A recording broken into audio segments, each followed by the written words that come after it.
Hey, I'm Ron Drotos from KeyboardImprov.com, and welcome to my journey through the real book number 140. Yes, we've done 140 of these. And this is a composition by Steve Swallow. And whenever I see a Steve Swallow tune, particularly if I'm turning the page and I don't really expect to see it, I come across it. I feel like this comedy routine that the comedian Steve Martin once did. He had a TV special way back when, I think it was in the 70s. And he walked by the camera and he just stopped and he looked in the camera and he said, "What the heck is that thing?" And he just did it over and over again. And when Steve Martin does it, it's funny, but it stayed with me. But I feel that way when I look at Steve Swallow tunes. Because, you come across a Charlie Parker tune and you kind of know it's going to be, kind of bebop, or a Duke Ellington tune might have very beautiful, jazzy chord progressions with some chromatic harmony. And Steve Swallow, though, it's interesting because you never know what you're going to get. The stylistic range is unbelievable. And part of it's because the tunes of his that are in the real book are generally from the late 60s. And he was experimenting. He was coming from a jazz background, yet he liked triads, and he loved these pure sounds. You see that here. It's not seventh chords. For most of the real book, we're going to be using jazz harmonies, 7th, 9th, 13th, 11th, etc. But not with Steve Swallow necessarily. So anyway, I look at it and, well, what's going on here? And he's got this nice bass line. It's straight 8 notes. Not a jazz bass line.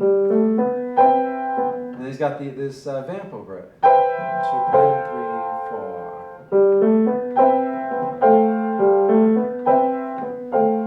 And if you listen to the recording, the one I found was Gary Burton and his quartet. They're both Boston-based from that time. The bass line does continue under this melody, and it sounds really beautiful. It's like 2-part counterpoint or an ostinato. It has this rhythmic interplay that sounds like a Bach invention or something to me. But I didn't use that when I've been playing it. I thought I could write it out, because it's hard to really keep that while you're playing all these different things. I thought about writing it out, but I'd do that more in a group. For piano, I thought I'd challenge myself to really sort of use it as a starting point and then improvise something in that style and just see where it develops into, with the idea that it's got this melodic left hand, or at least for a while, and just, like I said, use it as a jumping off point. So to respect the composition, but also do what I like to do and improvise. So I'm going to start with the intro as written. But I'm going to play the melody, the right hand, the chords, up an octave so they don't clash, because they're sort of on top of each other here. Could have done it 2 ways. I could have played the bass down. But it's called the Green Mountains. I'm assuming they're the Green Mountains that are in New Hampshire, and because it's near Boston where Steve Swallow lived. And it's just beautiful greenery, kind of picturing a nice summer day, walking among the mountains and maybe climbing a hill with trees, green, evergreen trees. And the higher register suggests that to me. So we'll see. It's got 3 phrases with major 7th chords related by thirds. So you improvise over C major 7, then the A flat major 7, and then the F, and then actually a D7, D dominant. And then it's got this beautiful descending bass line with the triads like I played before.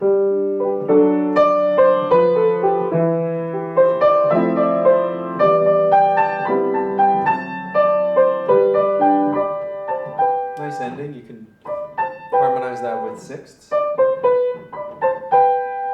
It's beautiful. Also sounds a little bit like early Keith Jarrett at the end, and that's what influenced him. I just read something. I heard that when Keith Jarrett was putting together his first trio as a leader, and he got Charlie Hayden to play bass, his first choice was Steve Swallow. So obviously this was an influence on Jarrett, and Jarrett was in Boston for a short period of time studying at the Berklee College of Music around this time. So it all ties together. Here we go, the Green Mountains.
wasn't sure how to end that, you know, and I just ended up getting slower.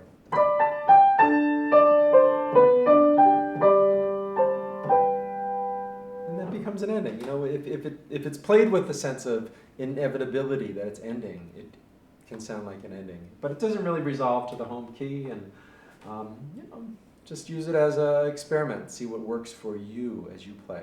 Thanks for being here. Hope you're following along, or you're just hitting certain tunes that you like, but I'm going to get through the entire real book at some point. Hopefully you will too. And I'll see you in the next video. Good luck with your piano playing.